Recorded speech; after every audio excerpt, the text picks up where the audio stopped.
A very warm welcome to everyone. We've had a slight delay in our beginning of this meeting. I had a few technical issues which I had to get sorted out first. But here we are, and welcome to Conscious Together. Welcome to the session today on childhood trauma and mindfulness-based interventions. Now, before we begin, I'd like to begin with a little introduction about myself. My name is Avanti Bamanhalli, and I am originally Indian and will always remain, but we've spent substantial amount of time in Hong Kong and Shanghai and have moved to Stockholm 2 years ago, taking in all the experiences that a Scandic nation offers. While I have spent over 10 years in corporate HR teams doing leadership and development work, I have been always motivated by my curiosity about how people change, and be it a new training skill, be it learning a new behavior. To me, I think it has always been fascinating what motivates us to change and what our behavior stems from. And so this rabbit hole has taken me into a lot of different occasions where I have not only worked with people who have essentially been, as a coach and as a mindfulness teacher, I have worked with people who require to see this change for lifestyle reasons, for making changes to how they live and eat better. But also as a parent, I see that the role I play as a parent in the lives of my children plays an important part in how they imbibe life lessons and learning. And so for me, learning psychology at a master's level 2 years ago came very naturally, because I believed that it was something that will take me ahead in that curiosity, in that definition of what makes us change our behavior. Which is when Conscious Together came together, because I realized that we are always interacting with each other and creating situations, creating our consciousness as we go in different situations. I may be different with one person, and I will be a different person to another friend. Essentially, we choose what consciousness we want to bring to each of our relationships, isn't it? And I wanted to understand, therefore, how childhood experiences and trauma could affect these situations in our adult lives as well, which is when I started working with an independent research around what triggers trauma, what triggers childhood experiences to be stored in our bodies, and how mindfulness as a tool can become part of a healing almost, which reconstructs the body, which heals the body physically, literally, and brings us back to a naturally centered, grounded place. And so thank you for joining the conversation today. Thank you for leaving your questions on the YouTube channel if you've now joined us live. I'm excited to begin the session together. Like I said in the little bit of communication, I hope to spend about 20 to 30 minutes on these slides, a few of them, not too many, but I bet you will appreciate the slides. I could go on talking about it for a long time otherwise. So a few slides, then we pause for a second and then go ahead and begin our meditation, which will last for about 20 minutes or so, and then go in to see if we have any questions. And if not, that is fine too. So now let's go ahead and begin with our agenda for the day. I mean, we're going to talk about adverse childhood experiences and positive childhood experiences.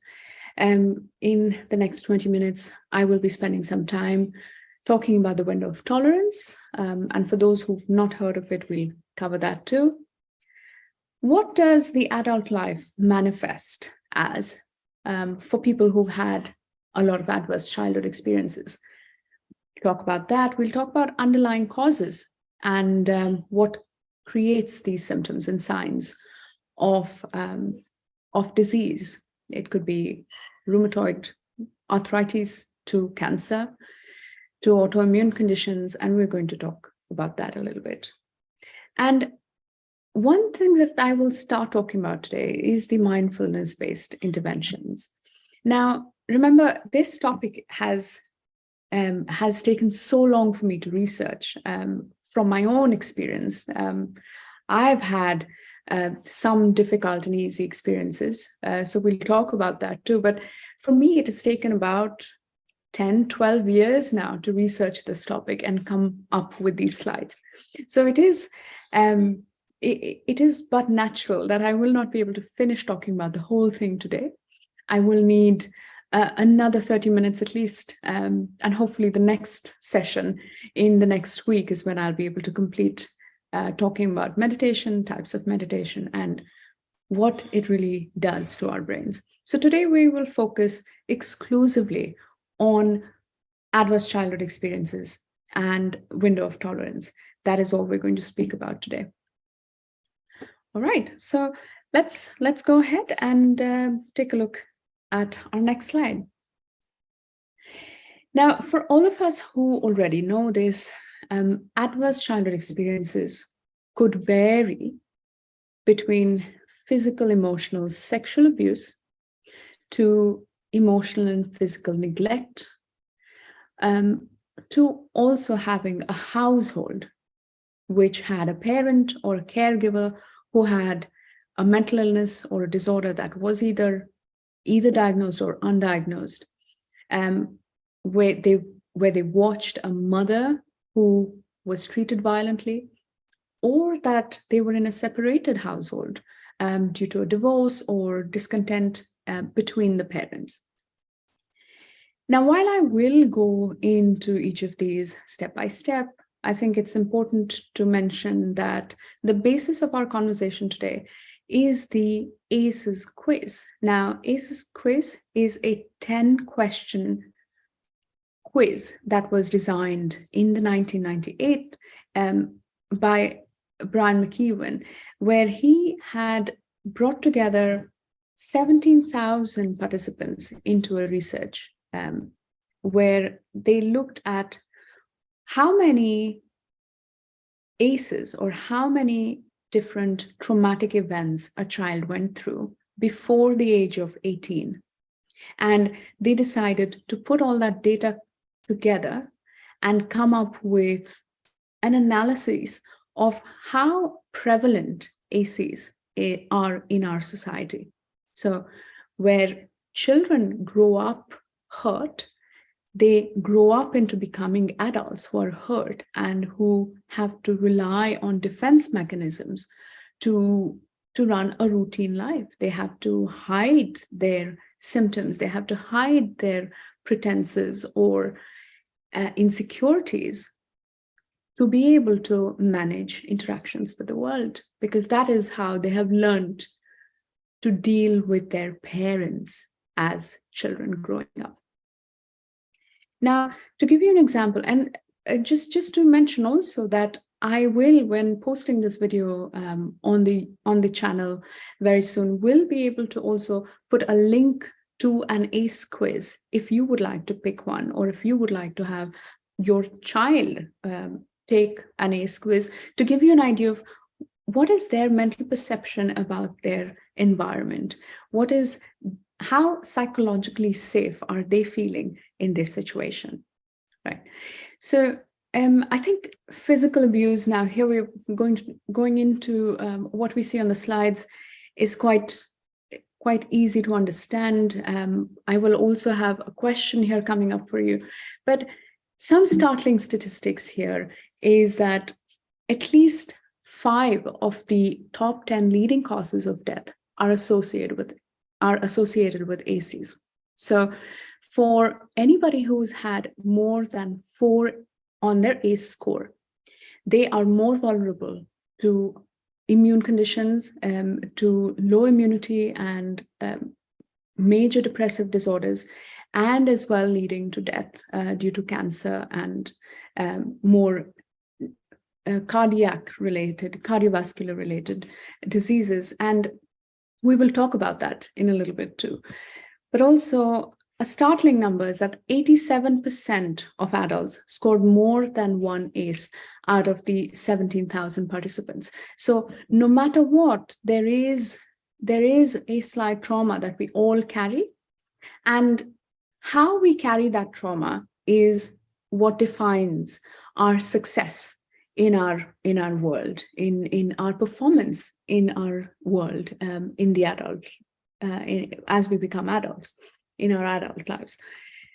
So also we see that 1 in 6 adults experienced more than 4 types of ACEs, which means it gives you an idea of how many hurt adults we have grown up here today, performing tasks like everything is normal, that we don't care, that we don't need to find what our emotions are looking like or talking about, and where we believe that it's okay to just push aside our emotion, not listen to what our body is saying, and continue to live life in routine as if nothing matters.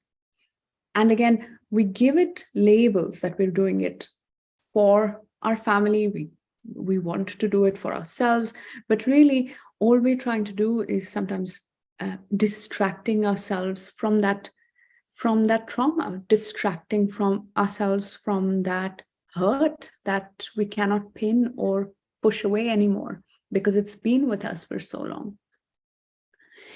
Now, as I mentioned, here's a question example to the ACEs quiz.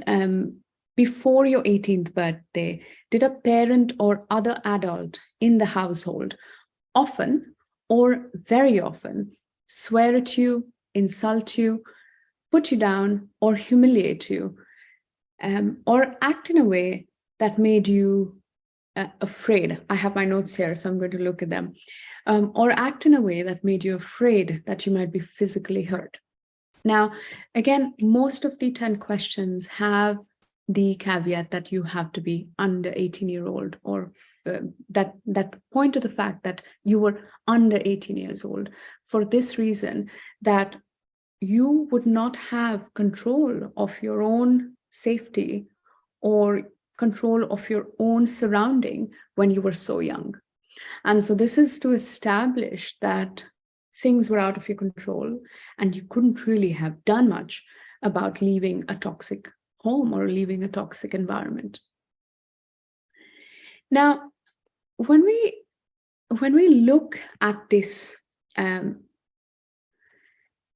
traumatic event or a adverse childhood experience, imagine not having a parent that we can rely on to get help from. Imagine not having an environment that would support us, where we feel like we belonged and that we mattered, or that our experiences mattered. When you put the whole situation together, along with repeated trauma, even as we grow up, and I will briefly talk about what these trauma situations could be. Trauma could be a one-time incident where you're caught in an accident, or there is a hurricane or a natural disaster that you're part of, which scars you, like literally trauma. But also there could be situations where chronically you have been abused over and over again over a period of time. And this could mean mental abuse, it could mean physical abuse or sexual abuse, where you either willingly or unknowingly were part of a situation which you couldn't get out of, right? That you were either manipulated or you were either handled in such a way that you were not able to have your own say. And this is what I mean, that when we have adverse childhood experiences, that trauma being unresolved as children remains with us. We grow up, have more trauma added into that bucket of trauma, then brings us to a difficult coping situation in our adult lives, which means our capacity to handle more stress perishes. Our capacity to take on more trauma perishes. And that is the hallmark of a burnout, when we just can't go on, right? And when we come to the situation, there is really nothing you can do apart from step back, heal yourself, and then go back into life. Because unless you heal yourself, unless you're forced to look at yourself, you're forced to look at your body, what are your thoughts? You're forced to change the way you think and live so that you can cope with the rest of your life. And that is why a lot of our burnouts could be healed physically, but also I think more and more research points to the fact that it's also about how we think about a situation that needs to change. Our perspective needs more expansion. Our ideas need to be pushed out of the box a little bit more to be able to digest and consume these new experiences without constantly being hyper aware. Now, I'm going to go on to talk about some of the underlying causes here.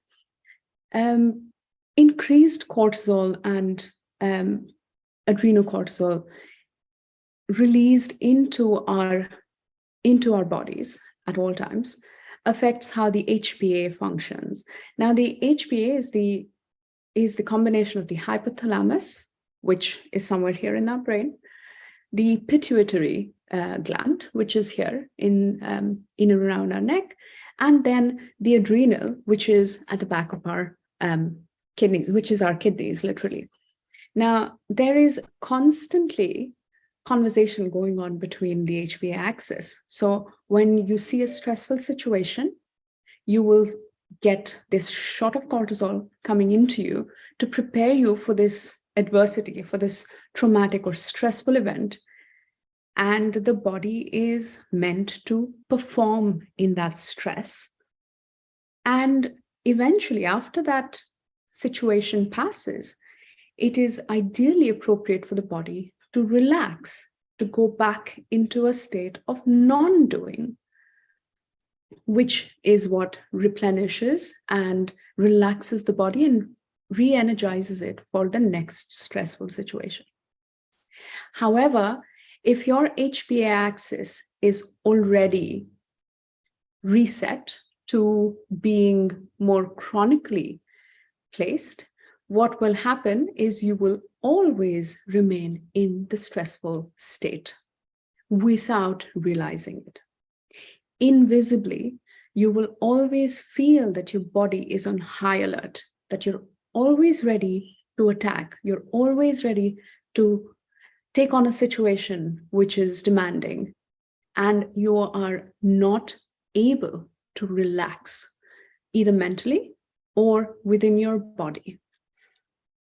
Now, classic signs of not being able to relax is you have to go to sleep to relax. You have to stop.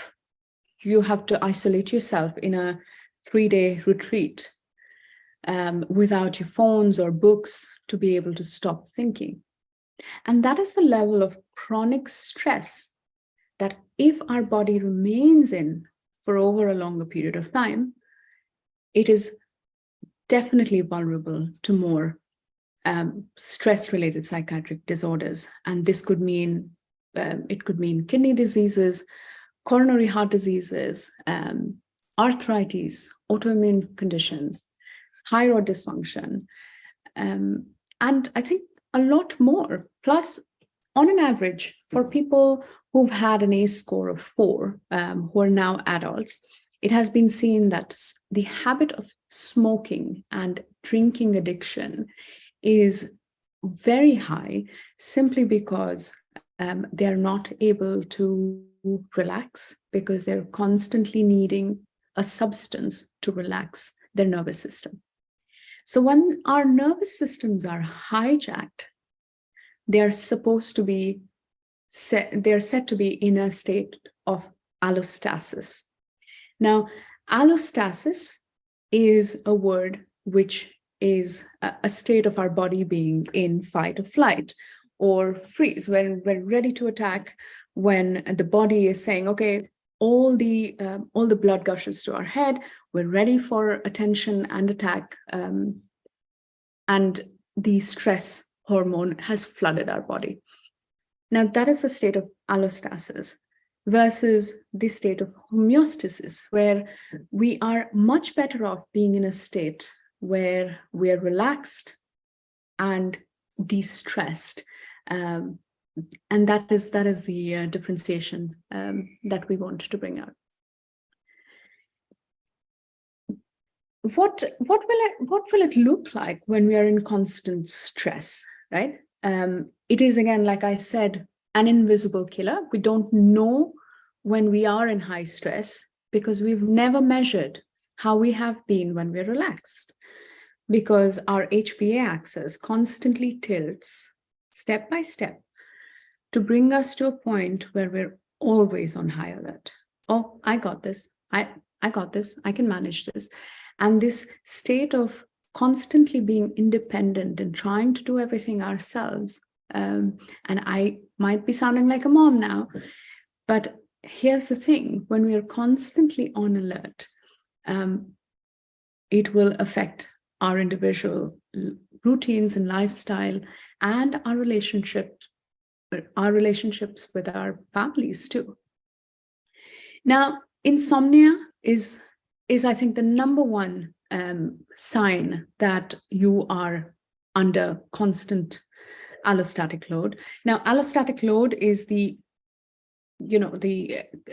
complete, let me find a word here, is a total overload of stress that your body can take at any given time. Accumulative, that is the word I'm looking for. The cumulative load of stress that your body can take is called the allostatic load.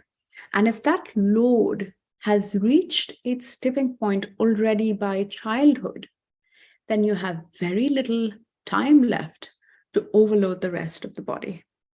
And that's why it is important to realize that once you are closing in on that tolerance limit of your allostatic load, you can sleep less, you have thyroid dysfunction, which are a classic case of autoimmune conditions, you have lower blood pressure, immune system responses, mood disorders, irritability, and unpredictable behaviors. You have impulsive behaviors, anger, ADHD symptoms, violent behaviors, aggression, because we're constantly in a fight or flight mode, which is what you would see in a typical road rage, for example, situation, where the situation may not demand any violence, but for the fact that we are always in a hypervigilant state, and not just one person who hit the car, but also who got hit is in the same state, we are meant to be clashing. We're meant to be generating violence. And I think the worst form of managing these symptoms are our defense mechanisms, because as an ego, we always feel that we have to put up this shield, this mask in front of us in the form of pride. It could be lying, or it could be cheating behaviors, but it is, or what we call optics in these days, is behaviors which will not let the other person know the true set of intentions that we have, but also then it creates that mask that we need to hold up over and over again which creates more stress. And if you're someone who is healing from ACEs, if you're someone who's healing from these traumatic situations, you're not going to be able to hold up to those masks very long. You will want to be more authentic. You will want to be more simple in how you live. You will want to live with no pretenses. And this comes from experience, and that's why the assurance, but it may not be the only experience. I'm open to also hearing from you. If you think otherwise, please leave us a comment. Please write into the email address connect@conscious-together.com for different experiences if you've had. My research is ongoing, but I think I'm also very passionate about this topic and how we all must become conscious of our own selves, body and mind together, to heal and become a more peaceful community. Right, and now let's talk about the window of tolerance. I think we have 5 more minutes, so we will continue to talk about. I'm also very passionate to talk about this topic and how we all must become conscious of our own selves, body and mind. Right. And so let's move on to the window of tolerance. To give you a short answer, window of tolerance is the foundation you have of a strong identity, of a strong, resilient system, which allows you to collect stress before you undo, before you let go, before your fight, flight, freeze response comes into action, comes into calling, right? So now one is if you look at the diagram here, you would see that there's a hyperarousal state where, of course, you're always ready and going. But then there is also a hypoarousal where in the morning, for example, where you're having a really slow start, you're not aroused at all. It's a very safe environment, and you're able to thrive the way you want to. And if you look at this diagram and you imagine your day, you will look at how arousal changes throughout the day based on the situations you're in. And what the window of tolerance allows you is, the bigger the window of tolerance, the more stress you can digest. The thinner your window of tolerance, the lower you can be productive, the lesser you can be productive. And that is what the window of tolerance is. It is, to put it in different words, window of tolerance is the space you get to think about your responses before you act on something, right? And to create and to solidify and to create a stronger, solid foundation of a bigger window of tolerance, you must invest in self-care, in community service, being out with people, because that is what really fills us up, but also being able to bring in the curiosity and have a sense of safety to be able to feel like you belong, that you want to contribute, you are meaningfully involved in an intentional project or so, but in a way that you're able to control your own situation. So what we are gunning for, what we're hoping for, is to remain in this window of tolerance, which is big enough that helps us digest many of these difficult situations in a day, until there's one that you finally have to snap out and go into your fight, flight, freeze responses.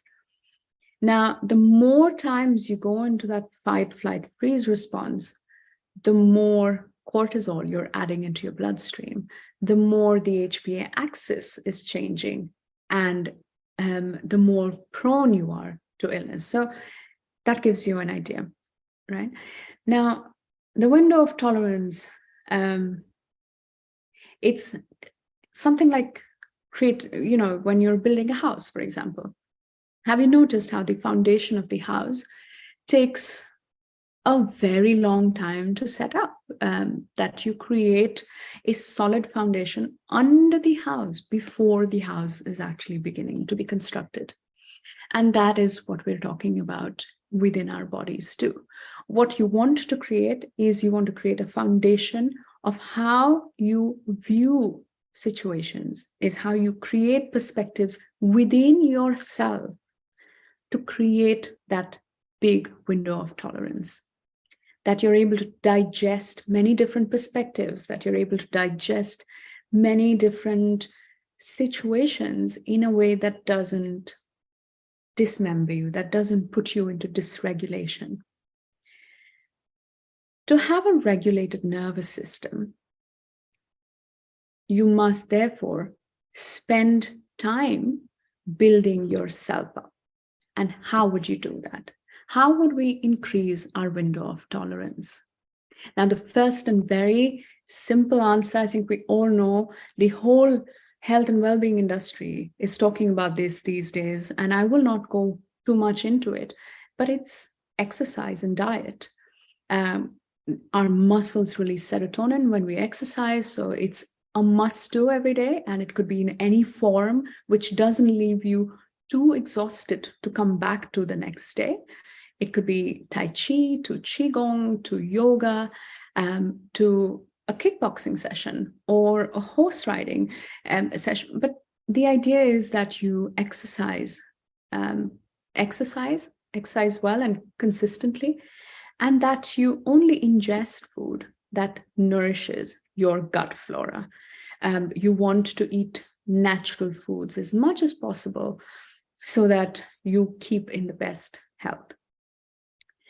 But then that's not it. And you know what is going to come up next on this list. It will be a mindful way of living, meditation, and constant attempt to come back to find out how our body is reacting in a situation. The more time you can come back to your body in a day, the more you will feel more attuned and grounded in any situation. Now imagine you're in this road rage situation, for example. If before you start hurling abuses at the other driver, you're able to stand back and saying, Avanti, how am I feeling right now in this moment? Just that check before you act externally gives you a sense of what your body is feeling right now, what sensations are going within us, what thoughts are running inside of our mind, which then prepares you to decide your next step in action. And that is what we're looking for, that we give ourselves a thought, we consider our current situation without being too emotionally driven, to then find a way that is win-win. And that is the next step. But of course, we'll talk more about this in the next week when I do my next session. But there's more in terms of research that is done on how exactly neuroplasticity and gray cells will build our brains, no matter where we are in terms of our age. It's not only when we're children. I mean, it has been proven now that we can grow gray cells. We can literally reprogram our brains up until much longer in our age span. So more on that on our next session. But then, of course, we have as well the fact that we reduce stresses.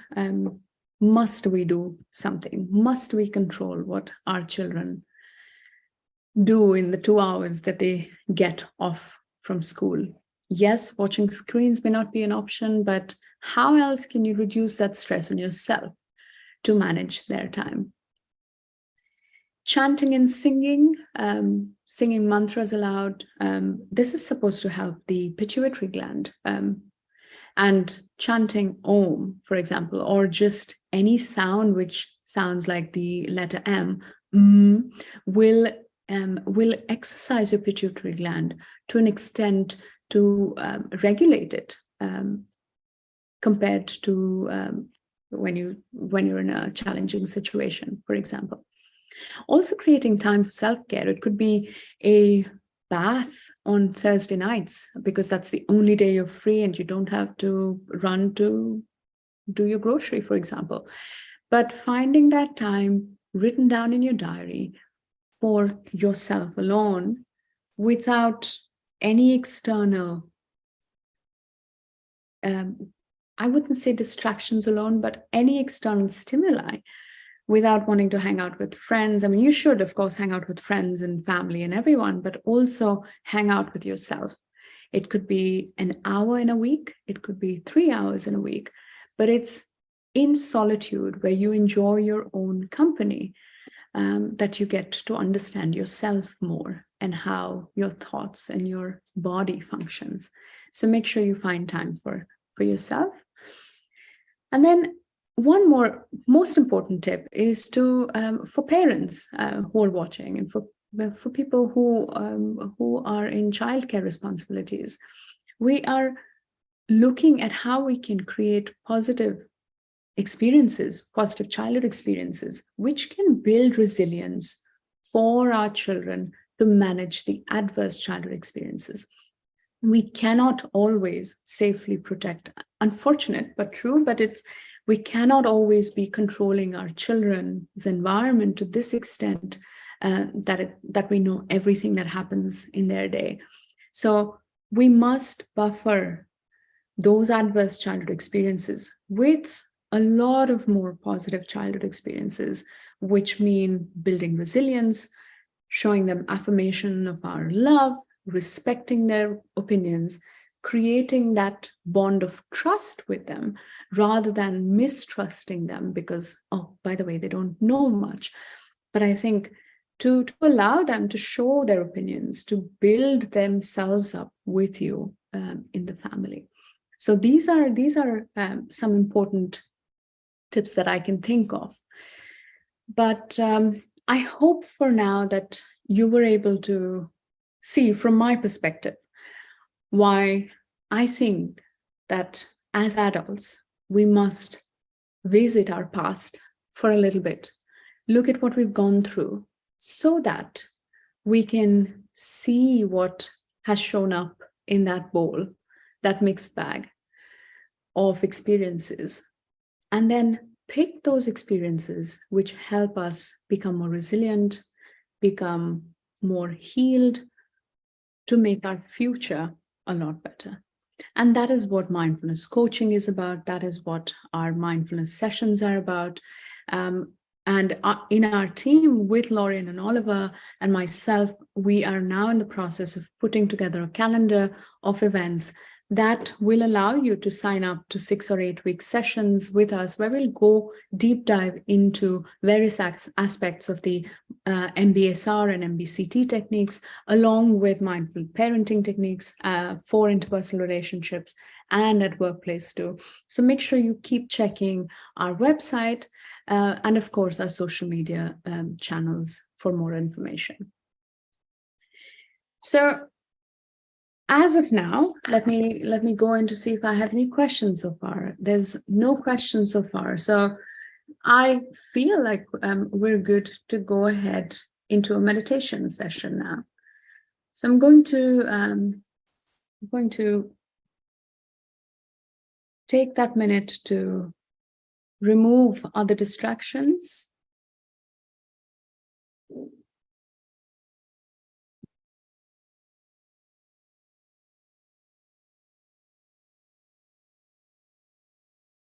Yeah.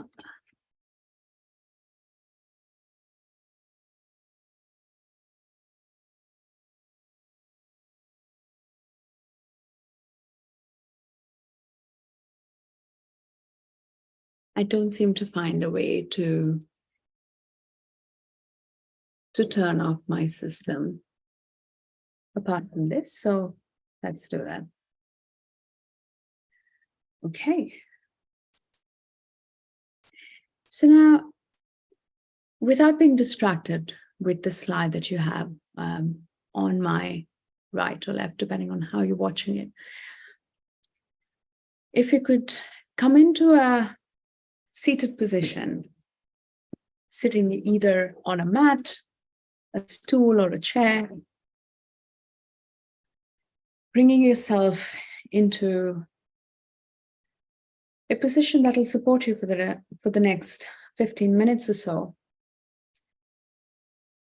where we are going to sit down to meditate, just do a simple sitting meditation practice. We're going to allow our breath to come back to a normal fast. We've read a lot of information so far. We've gone through an intensive session. And as we begin to sit down, either cross-legged or with our feet touching the ground, our palms facing up towards the sky, placed on our knees, eyes closed if we prefer, but also otherwise gazing down. Coming into awareness of our body, of the shoulders, and to see if they're relaxed. To begin,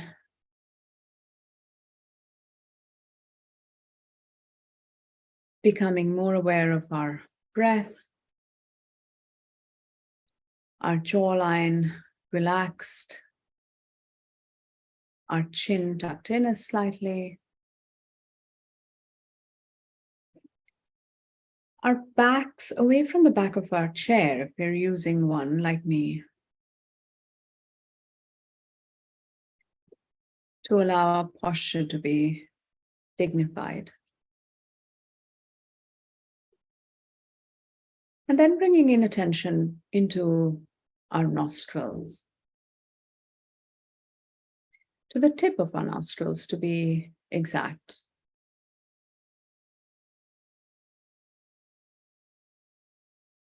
Where we become aware of the air going into our nostrils, filling up our lungs,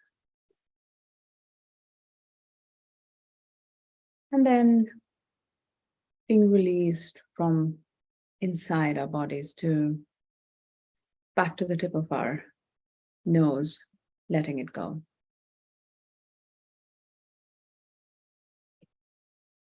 Continuing to bring our attention back from our thoughts and from the activity that is going on in our minds,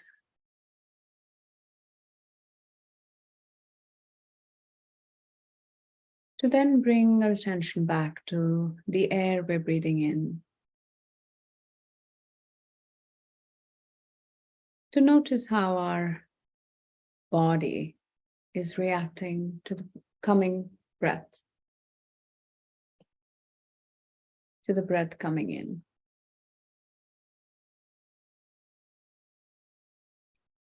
As the belly expands, breathing in, and as the abdomen relaxes as we breathe out.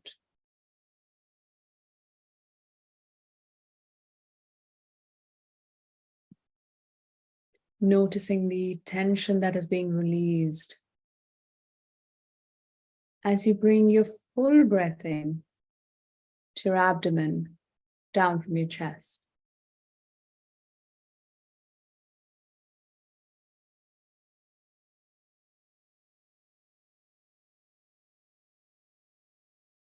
And to observe the relaxation that comes in with letting that breath out.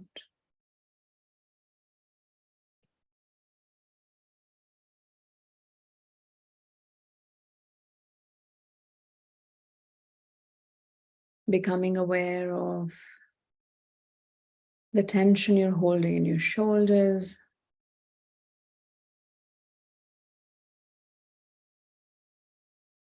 in the chest,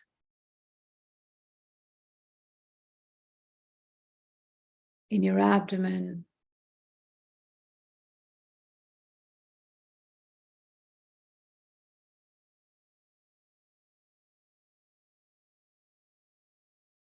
and observing what shows up in our mind.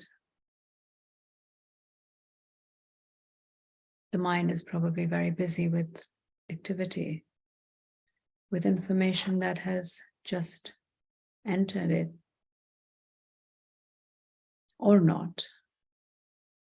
And maybe the mind is very peaceful and quiet and calm.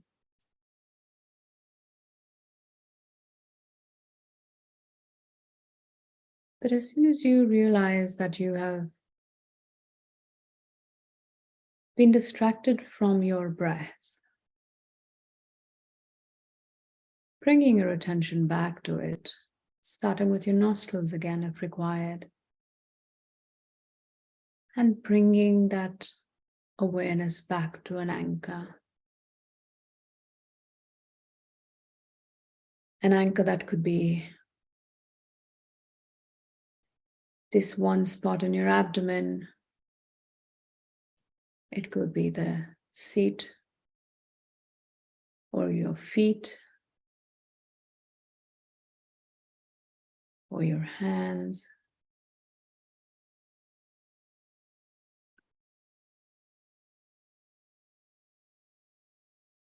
Just always knowing that no matter where the mind wanders, because that is what the mind does, it wanders. When it does, to bring it back to this anchor of attention, without judgment, without trying to reach to any conclusions that I'm having either a good meditation or a bad one, or that my leg is hurting, and just being open curiously to listening to the voices that are showing up, and then choosing to bring your attention back to the breath.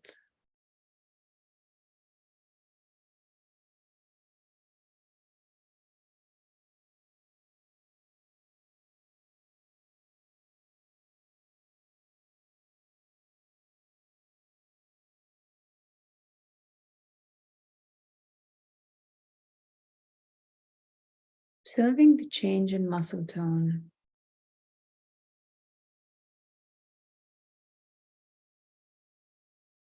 and the change in temperature of your body, if that may be true to you.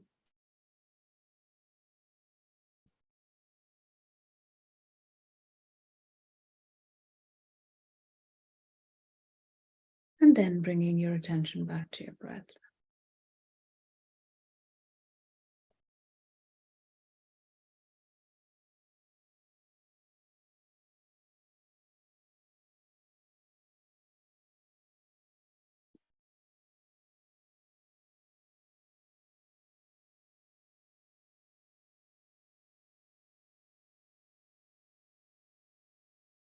Watching the sensations in your body show up as you try to keep your attention on your breath,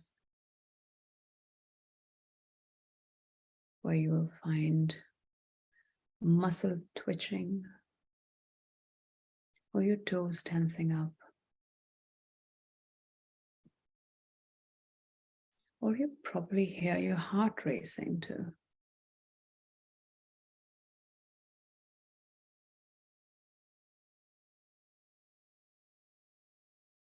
As we become aware of these sensations showing up in our body, making an active choice to then bringing that attention back again to our breathing.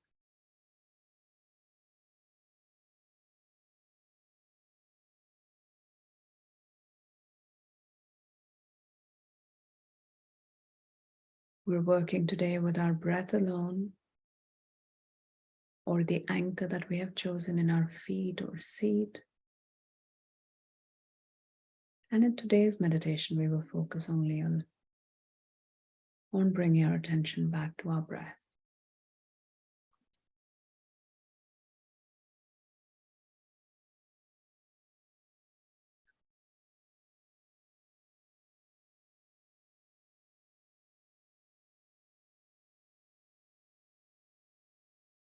And now, as we come to the final few minutes of our practice,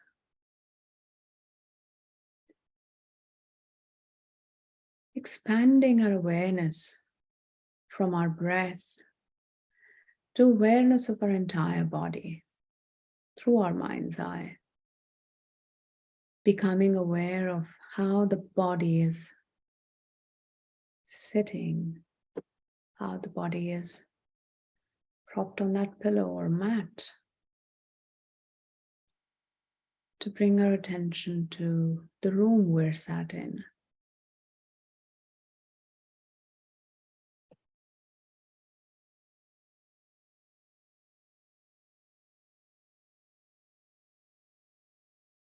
And opening our eyes with the next out breath, or when you feel is most appropriate to you, where you come back in touch with the surroundings that you are in.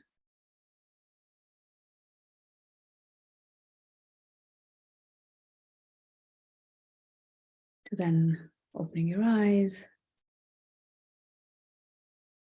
softening your posture, and choosing to either sit in the same posture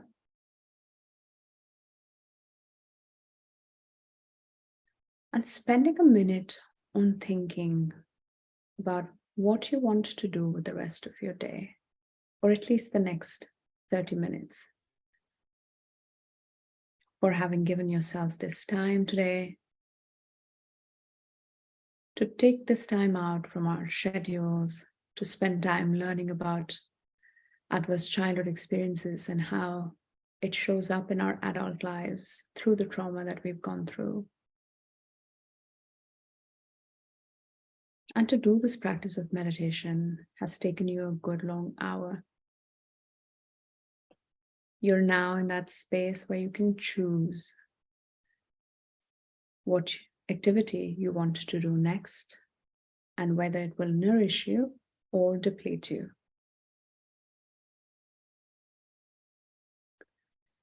I'm now going to go into my channel to see if there are any questions.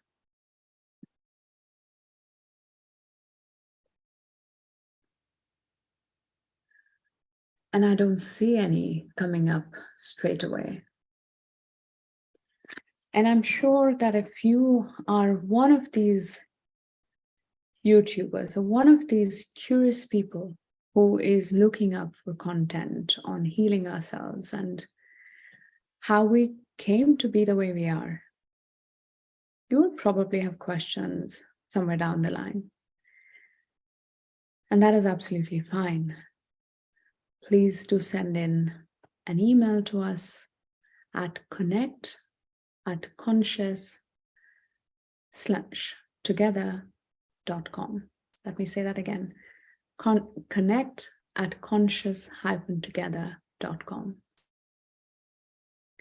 Lauren, Oliver, and I are excited to keep our weekly live sessions going, but we do need that love and that appreciation that you can bring us, the encouragement that you can bring us, so that we keep going, trying to keep talking about causes that are really dear to us. So do share, like, subscribe to our channel, do comment and leave us questions, really tough ones. We'll try to get back to you. Or if you've had an experience that is really very much like what we've spoken about today, please add it into the comments.